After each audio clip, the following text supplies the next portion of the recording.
mulai terkuak dari 3 petunjuk baru, yang diketahui telah mengarah kepada terduga pembunuh di kasus Subang. Suami sekaligus juga ayah dari korban pembunuhan ibu dan anak di Subang, Yosef Hidayah blak-blakan mengungkap 3 petunjuk baru yang diyakininya mengarah ke pembunuh Tuti Suhartini dan Amalia Mustika Ratu. 3 petunjuk tersebut didapatkan oleh Yosef setelah dirinya berpikir panjang dan juga merangkai setiap kejadian yang sudah 10 bulan ini belum berhasil dibongkar Polda Jabar. 2 dari 3 petunjuk itu, Yosef membongkar dari sosok cepu yang disebut-sebut oleh ponakan Tuti Suhartini, yakni Muhammad Ramdhanu alias Danu. Sedangkan 1 lagi petunjuk tersebut telah didapatkan oleh Yosef dari pernyataan dari Kapolres Subang, AKBP Sumarni kepada pengacaranya, Rohman Hidayat. Semua petunjuk yang telah didapatkan oleh Yosef ini dugaan kuatnya mengarah kepada Danu sekaligus juga staf Yayasan Bina Prestasi Nasional. Berikut 3 petunjuk yang telah didapatkan oleh saksi Yosef Hidayah yang mengarah kepada terduga pembunuh istri dan anaknya pada Rabu tanggal 18 Agustus tahun 2021 lalu. 1. Sosok cepu. Siapa sosok cepu yang dimaksud Yosef? Yosef membeberkan bahwa sosok cepu tersebut diduga kuat adalah Danu. Yosef mengungkapkan hal itu merujuk kepada curhatan Danu di channel YouTube beberapa waktu yang lalu. Kala itu, Danu curhat mengenai tentang sosok si cepu yang ditinggalkan oleh bosnya. Menurut dari Yosef, si cepu ini sebenarnya menggambarkan dari sosok Danu sesungguhnya dalam kasus ini.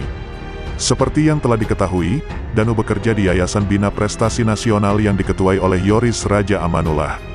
Yoris merupakan putra Yosef dan juga Tuti sekaligus kakak dari Amalia.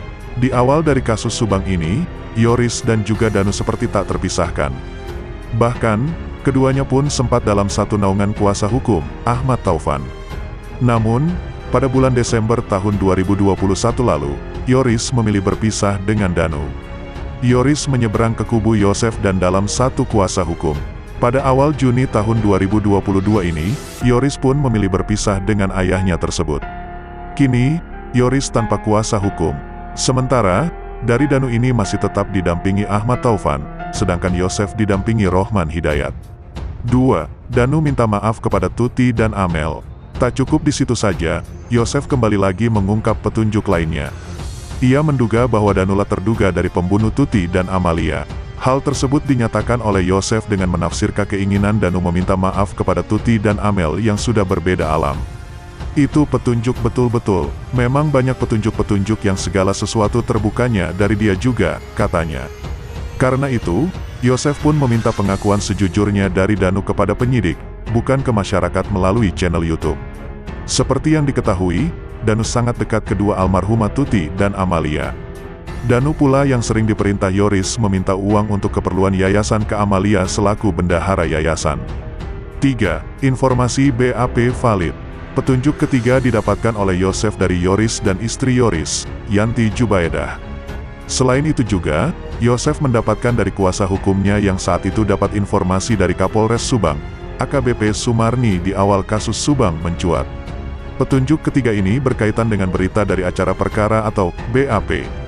Yosef mengungkapkan bahwa Danu tidak mau menandatangani BAP, di mana BAP itu menuding dia dan juga istri mudanya, Mimin Mintarsi terlibat dalam pembunuhan Tuti dan Amel.